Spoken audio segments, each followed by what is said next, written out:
श्रीमद् भागवत महापुराण षष्ठ स्कंद 18वां अध्याय अदिति और दीति की संतानों की तथा मरुद गणों की उत्पत्ति का वर्णन। श्री सुखदेव जी कहते हैं, परीक्षित, सविता की पत्नी प्रश्नी के गर्भ से 8 संतानें हुई।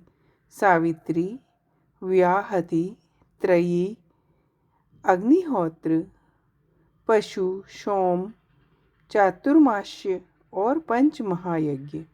भक्त की पत्नी सिद्धि ने महिमा, विभु और प्रभु, ये 3 पुत्र और आशीष नाम की एक कन्या उत्पन्न की।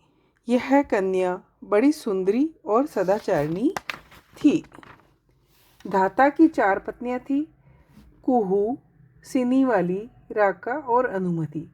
उनसे क्रमशः साय, दर्श, प्रातः और पूर्णमास, ये 4 पुत्र हुए। धाता के छोटे भाई का नाम विधाता, उनकी पत्नी क्रिया थी। उससे पुरुष्य नाम के 5 अग्नियों की उत्पत्ति हुई। वरुण की पत्नी का नाम चर्षणी था। उससे भृगु ने पुनः जन्म ग्रहण किया। इससे पहले वे ब्रह्मा जी के पुत्र थे। महायोगी वाल्मीकि जी भी वरुण के पुत्र थे। वाल्मीकि से पैदा होने के कारण वाल्मीकि नाम पड़ गया। उर्वशी को देखकर मित्र और वरुण दोनों ही प्रभावित हो गए। उसे उन लोगों ने घड़े में रख दिया। उसी से मुनिवर अगस्त और वशिष्ठ जी का जन्म हुआ।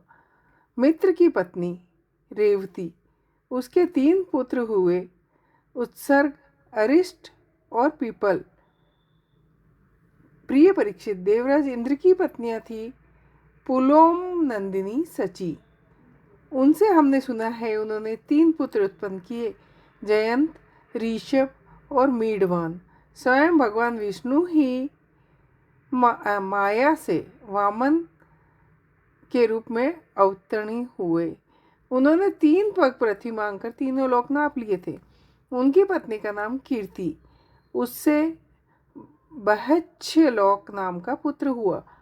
उसके सौभग आदि कई संतानें हुई। कश्यप नंदन भगवान वामन ने माता अदिति के गर्भ से क्यों जन्म लिया और इस अवतार में उन्होंने कौन से गुण लीलाएं प्रकट की, इसका वर्णन आगे 8वें स्कंद में आएगा।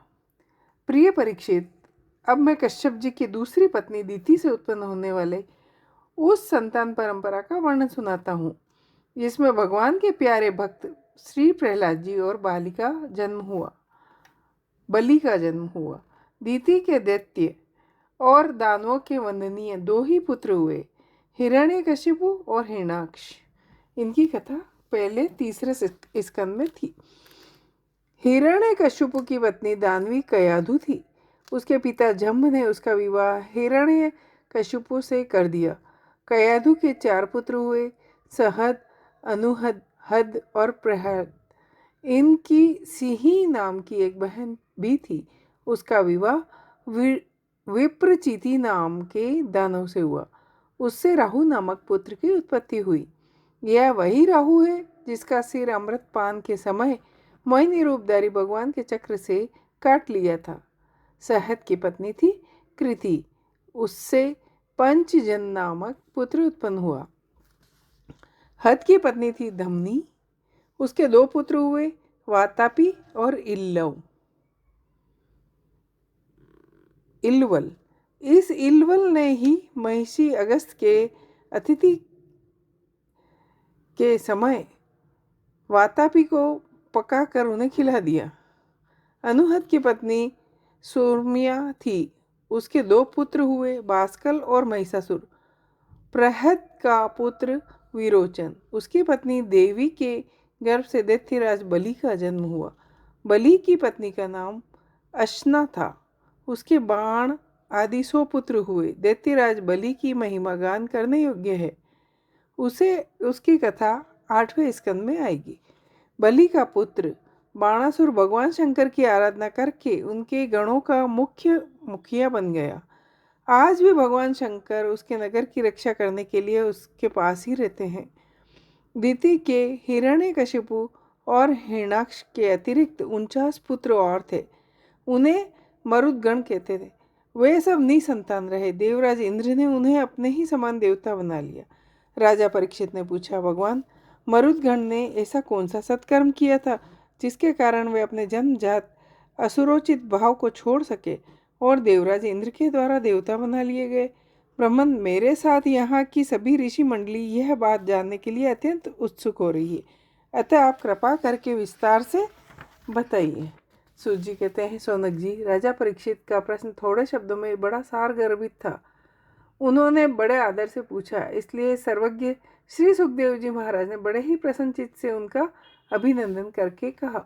सुखदेव जी कहने लगे, परीक्षित, भगवान विष्णु ने इंद्र का पक्ष लेकर दीति के दोनों पुत्र हिरण्यकशिपु और हिरणाक्ष को मार डाला। अतः दीति शोक की आग से, क्रोध से जलकर इस प्रकार सोचने लगी, सचमुच इंद्र बड़ा विषयी, क्रूर और निर्दयी है। उसने अपने भाइयों को ही मरवा डाला। वह दिन कब होगा जब मैं भी उस पापी को मरवाकर आराम से सोऊंगी। लोग राजाओं के, देवताओं के शरीर को प्रभु कहकर पुकारते हैं, परंतु एक दिन वह कीड़ा विष्टा का राख का ढेर हो जाता है, उसके लिए जो दूसरे प्राणियों को सताता है। मैं समझती हूँ इंद्र अपने शरीर को नित्य मानकर मतवाला हो रहा है। उसे अपने विनाश का पता ही नहीं है। अब मैं वही उपाय करूंगी जिससे मुझे ऐसा पुत्र प्राप्त हो जो इंद्र का घमंड चूर कर दे। दीति अपने मन में ऐसा विचार करके विनय, प्रेम और जितेंद्रियता से निरंतर अपने पति कश्यप जी को प्रसन्न रखने लगी। वह अपने पतिदेव के हृदय का एक एक भाव जानती थी। कश्यप जी महाराज बड़े विद्वान और विचारमान होने पर भी चतुर दीति की सेवा से मोहित हो गए और उन्हें विवश होकर स्वीकार कर लिया कि मैं तुम्हारी इच्छा पूरी करूंगा। सृष्टि के प्रभात में ब्रह्मा जी ने देखा सभी जीव असंग हो रहे हैं, तब उन्होंने अपने आधे शरीर से स्त्रियों की रचना की। दीति ने भगवान कश्यप की बड़ी सेवा की। वे उस पर प्रसन्न हुए। उन्होंने दीति का अभिनंदन मुस्कुराकर कहा। कश्यप जी ने कहा, प्रिय, मैं तुम पर प्रसन्न हूँ, तुम्हारी जो इच्छा हो मांग लो। विभिन्न देवताओं के रूप में नाम रूप भेद से उन्हीं की कल्पना की हुई है। सभी पुरुष चाहे किसी भी देवता की उपासना करें, वैसे ही स्त्रियों के लिए भगवान पति का रूप धारण किया है, वह उसी रूप में पूजा करती है। तुमने बड़े प्रेम भाव से मेरी पूजा की है, अतः मैं तुम्हारी सब अभिलाषाएं पूर्ण कर दूंगा। दीति ने कहा, इंद्र ने विष्णु के हाथों मेरे दोनों पुत्र मरवा कर मुझे निपुति बना दिया, इसलिए यदि आप मुझे मुंह मांगा वर देना चाहते हैं तो कृपा करके ऐसा अमर पुत्र दीजिए जो इंद्र को मार डाले। परीक्षित, दीति की बात सुनकर कश्यप जी खिन्न होकर पछताने लगे। वे मन ही मन कहने लगे, आज मैंने जीवन के सबसे बड़े अधर्म का अवसर आ पहुंचा है। देखो तो सही, अब मेरे चित्त को इसने अपने वश में कर लिया है माया ने, और मैं कितना दीनहीन अवस्था में हूँ। सच में मैं अब क्या करूँ, इसमें संदेह नहीं है। अब मैं कह चुका हूँ कि तुम जो मांगोगी दूंगा। मेरी बात झूठी नहीं होनी चाहिए, परंतु इंद्र का भी वध करने योग्य नहीं है। अब इस विषय में मैं क्या युक्ति करूं? प्रिय परीक्षित, सर्वसमर्थ कश्यप जी ने इस प्रकार मन ही मन अपनी भर्त्सना करके दोनों बात बनाने का उपाय सोचा। फिर तनिक रुष्ट होकर दीति से कहा, कल्याणी, यदि तुम मेरे बतलाए हुए व्रत का 1 वर्ष तक विधि पूर्वक पालन करोगी तो तुम्हें इंद्र को मारने वाला पुत्र प्राप्त होगा। यदि किसी प्रकार नियमों में त्रुटि हो गई तो वह देवताओं का मित्र बन जाएगा। दीति ने कहा, ब्रह्मन, मैं उस व्रत का पालन करूंगी। आप बतलाइए मुझे क्या क्या करना चाहिए, कौन से काम छोड़ देने चाहिए और कौन से काम ऐसे हैं जिनसे व्रत भंग नहीं होता।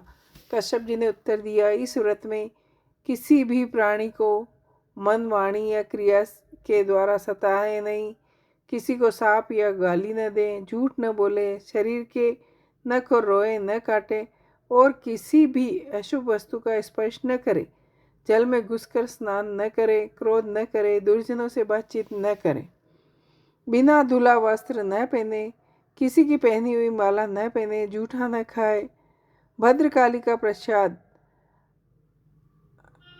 अन्न का